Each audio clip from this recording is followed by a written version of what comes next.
What's up, you guys? It's a new year, January 2022, and I'm gonna kind of stray off of what I normally do, which is working with wine barrels to make furniture and that kind of stuff. And I want to talk a little bit about my goals for this future year and to possibly give people ideas if they are trying to start a side hustle working with barrels, what they could do to make a little bit of extra money. The big goal I have with this year is that I don't want my overall pay to reflect the hours that I put into it, because I'm always going to be limited on that.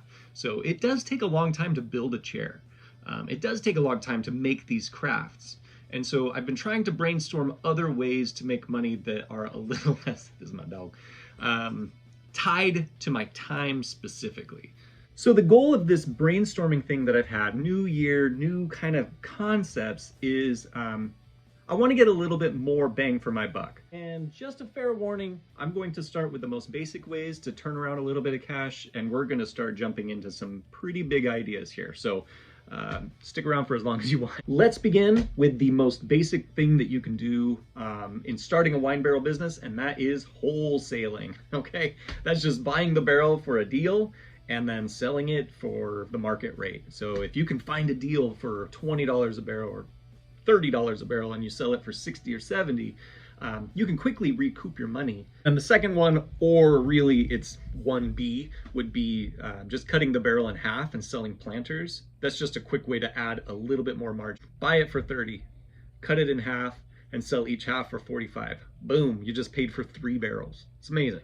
I would say the most involved wholesaling would be to buy the barrel, break it completely down, and then sell all of the individual pieces. So parting out the barrel. So you're selling all the staves for like $3 a barrel. You're selling the heads for 10 to 20, and then you're selling the rings for like 3 to 5 a ring. And so that way, like, you're getting the absolute most out of just the pieces of the barrel without actually doing anything to it besides breaking it down. So those are kind of the 1A, B, and C of the wholesaling approach.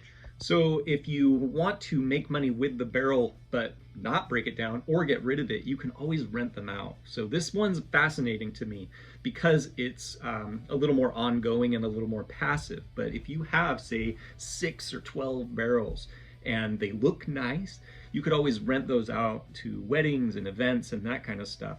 You know, $10 to $20 a barrel per event or per day. And you know, maybe do a deal on it where it's like $100 for 6. That's how much I can load into my truck, for example. You deliver them, you pick them up the next day, like super passive, you get the barrels back. That idea is super compelling to me, and I probably will try to do that this year. I've done that already, but I've never been paid to do it. So I've lent my barrels out to a wedding, and you know, just because they were friends, but I've never actually been paid for that. So just turn that around. By the way, as we're going through all of this, these are just ideas that I've either come across on the Google machine or, you know, things that I've seen other people doing. But if you have ideas that you'd be, you know, want to try, or you've tried, or you want to see me try, feel free to comment below. And if you don't want to share with me because you don't have an abundance mindset, just know that, like, I am not your competitor. Okay, I run out of my carport, so I'm super small. So now let's jump into things that are going to make you a little more margin. So the big one, at least for me, is like building an Adirondack chair with a barrel. But that usually takes up the vast majority of the staves. It's pretty involved, but your margins are pretty good. What I will say about large items, they're going to be high ticket items. So you have to expect a little bit of space between people purchasing big items. So now we need to come up with slightly smaller items. The only one that I've really come across is like a bench or a table. And so those ones are like 50 to 150 bucks per item. And they're fun, and they can be a standalone thing. So it doesn't have to necessarily come in a set. It can be just an individual thing, but it's not the big purchase. It's kind of the next level down.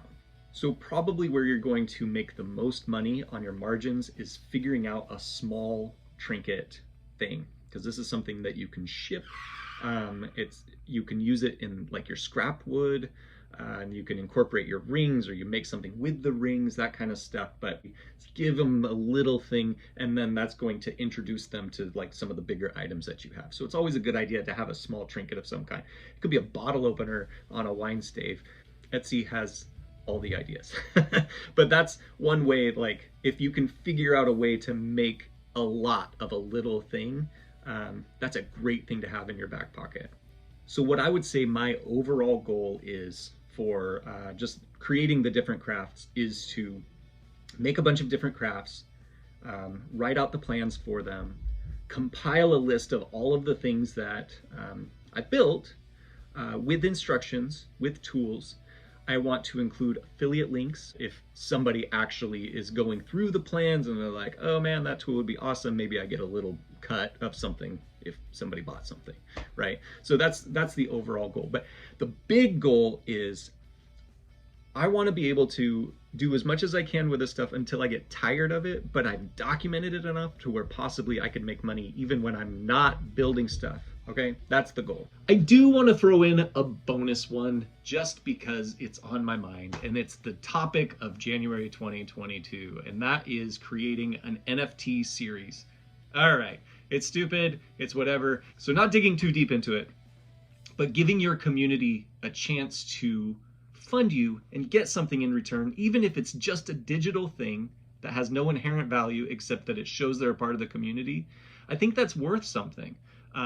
And frankly, selfishly, my big goal is I want my own wood shop. You know, I want my own space besides the carport beside my house. And so one of the ways to get funding for that would be possibly through an NFT series. Okay, so I'm not qualified to talk any more about it, but I just want to say that like it is a relevant topic of the future. And so just learn about it a little bit. It is January 2022.